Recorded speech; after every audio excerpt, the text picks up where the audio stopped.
Assalamualaikum warahmatullahi wabarakatuh. Kami dari kelompok 8 ingin presentasikan salah satu cryptocurrency yaitu Stellar. Ada saya Muhammad Hamzah dan ada juga teman saya Muhammad Rizky dan Muhammad Aljundi. Next. Berikut outline-nya itu ada sejarah, cara kerja dan cara penggunaan, lalu juga manfaat, dampak dan bidang penggunaan. Next.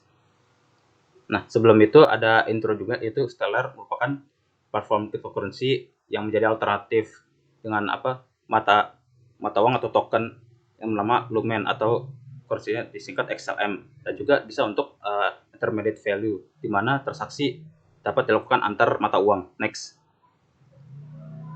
Sejarahnya yaitu dibentuk oleh Stellar Development Foundation yang dibentuk oleh Jed McCaleb, pendiri Mongox dan Ripple. Didirikan tahun 2014 dan sebelum tahun itu dinamai sebagai Secret Bitcoin Project. Di mana ini dijanjikan sebagai produk yang user friendly dan juga menjembatani mata uang virtual dan tradisional. Dan dalam jaringan Stellar ini terdapat 100 miliar lumen atau mata uang dari Stellar ini. Next. Nah, berikut ada cara kerjanya. Yang selanjutnya ada konsensus protokol payment network dan tidak ada reward untuk node. Yang selanjutnya akan dijelaskan oleh teman saya Aljundi. Ya, untuk bagaimana cara kerja Stellar di bagian secara teknisnya akan disampaikan oleh saya. Beberapa hal yang menjadi poin penting untuk dijelaskan adalah konsensus protokolnya, bagaimana sebuah transaksi itu diatur konsensusnya, payment network atau network secara general, serta reward untuk node. Ya, lanjut. Yes. Konsensus protokol di Stellar menggunakan Stellar Consensus Protocol. Nah, Stellar Consensus Protocol ini adalah merupakan quorum based Federated Byzantine Agreement Protocol dengan open membership, yang berarti siapa aja bisa jadi berpartisipasi di dalam node-nya. Nah, FBA sendiri ini protokol yang memerlukan node yang sudah terpercaya. Jadi sebelum jaringan dibuat harus sudah ada node-node terpercaya yang bisa dijadikan acuan untuk network secara keseluruhan. Proses konsensusnya dimulai dari pemungutan suara, nominasi, kemudian federated voting. Skema federated voting dapat dilihat dari alur di bawah ini. Misal di sini terdapat 2 buah quorum slice. 1, 2, 3, 4 dan 5, 6, 7. Yang keduanya itu punya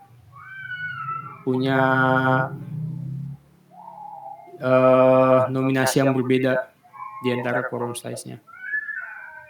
Penyelesaiannya akan diselesaikan dengan merefer ke node trusty node, ya, node yang awal sudah dipercaya,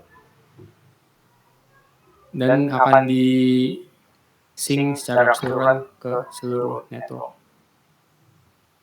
Dari sisi payment networknya atau blockchain networknya, ledgernya ini didesain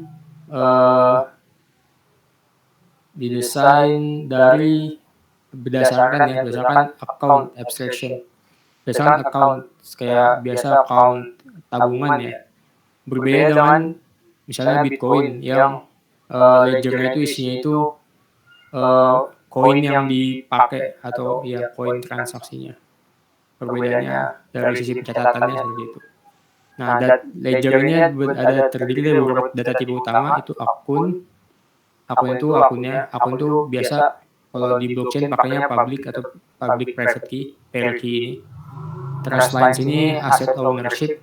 Kalau di Stellar karena dia untuk menjembatani beberapa mata uang, dia ini asset ownership-nya bisa berbentuk mata uang misalnya dolar atau euro ya. Offers ini bentuknya transaksi, jadi transaksinya itu seperti apa, serta akun data, berisi account, key, data. Nah, kalau ada transaksi itu isinya datanya apa aja? Ada akunnya, akun yang melakukan transaksi, validity kriteria ini misalnya ketentuannya ya, cukup atau enggak, seperti itu. Memo ini metadata, dan list of operation. List of operation bisa di sini ada beberapa operasi-operasi yang ada di blockchain di Stellar. Ada create account, akun merge, management account lah, sama manajemen transaksi. Dari sisi ledgernya sendiri, chainnya nggak jauh beda sama blockchain lainnya. Isinya ada di headernya ada hash dari snapshotnya, hash dari resultnya. Kemudian ada hash dari previous headernya juga untuk bikin chain ini. Kira-kira sama lah sama ini. Baru bawah ini payloadnya, transaksi bawahnya. Nah, tadi kan disebutin kalau di Stellar ini nggak ada reward ya. Misalnya kalau di Bitcoin itu kan ada sistem mining namanya. Jadi, nah terus apa jadinya not benefits ini? Orang-orang yang jadi validator ini keuntungannya apa? Keuntungannya itu adalah kostumisasi, bisnis logic dan API, full control data yang mau di-retain, jadi nggak mesti semua data yang ada di network dipakai disimpan. Trusted entry point to the network. Tadi kan yang dibilang kalau FBA itu butuh node-node yang udah trust ya, untuk bisa mempertahankan integritas datanya, serta control of service level agreement.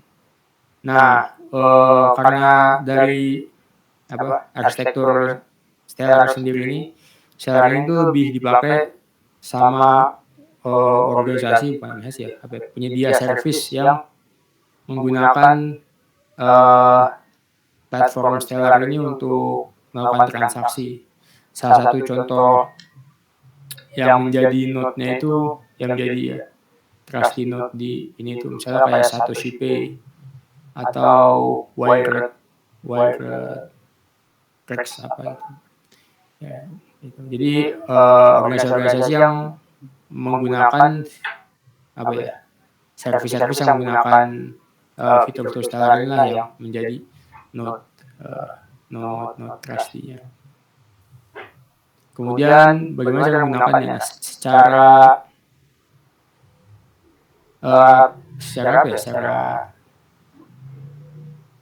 programnya mungkin ya. Secara program ini transaksinya itu Stellar dengan data dalam bentuk biner ya.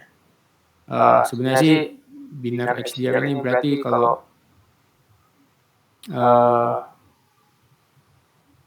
ya hampir sama kayak plain text ya, cuman emang nggak perlu terlalu ada kerahasiaan kayaknya. Karena kan yang jadi akunnya sendiri itu adalah public key.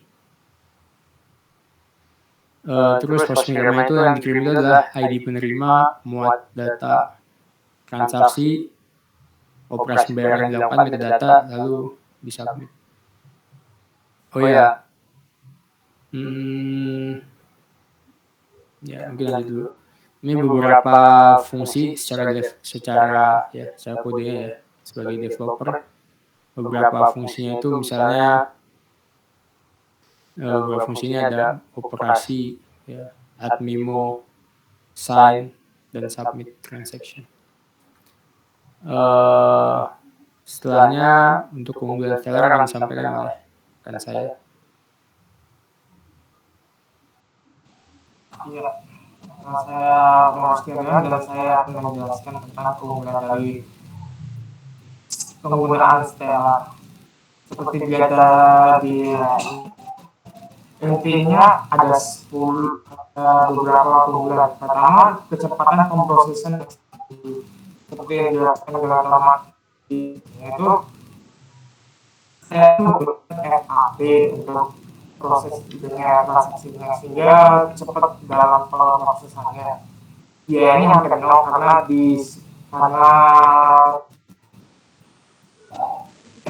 token yang baru dikeluarkan dapat diperdagangkan di bursa SDX Global mulai dari tanggal pertama.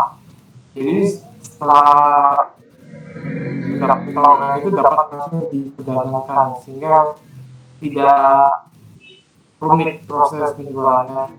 Infrastrukturnya juga tergolong kuat. Penerbitan token baru tidak memakan biaya gratis. Penanganan mata uang fiat mudah, surat pintar atau smart yang berfungsi penuh, sehingga mudah dalam aplikasinya atau kontaknya.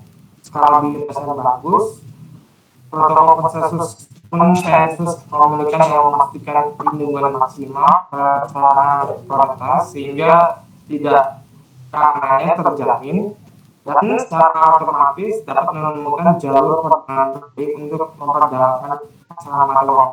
Jadi mata uang dapat bertransaksi dengan mata uang apapun atau multi currency. Next.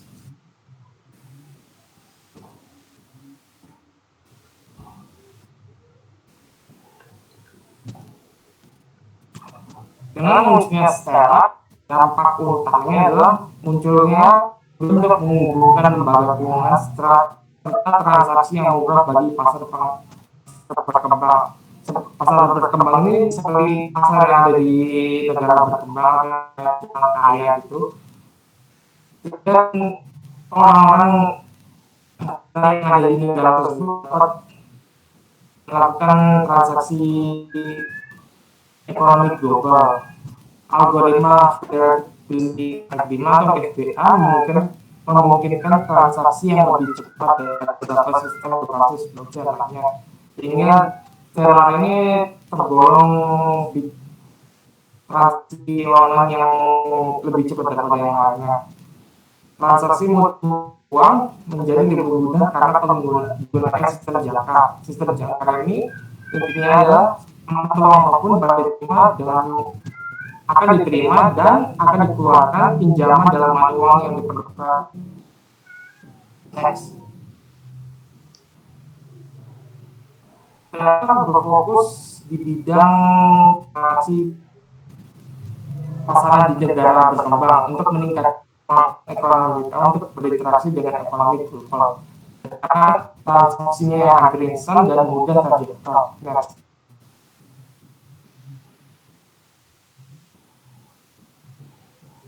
Ini ada referensi yang kami gunakan untuk membuat presentasi ini. Ya, sekian presentasi dari kelompok kami. Kurang lebihnya mohon maaf ya. Selamat sore. Assalamualaikum warahmatullahi wabarakatuh.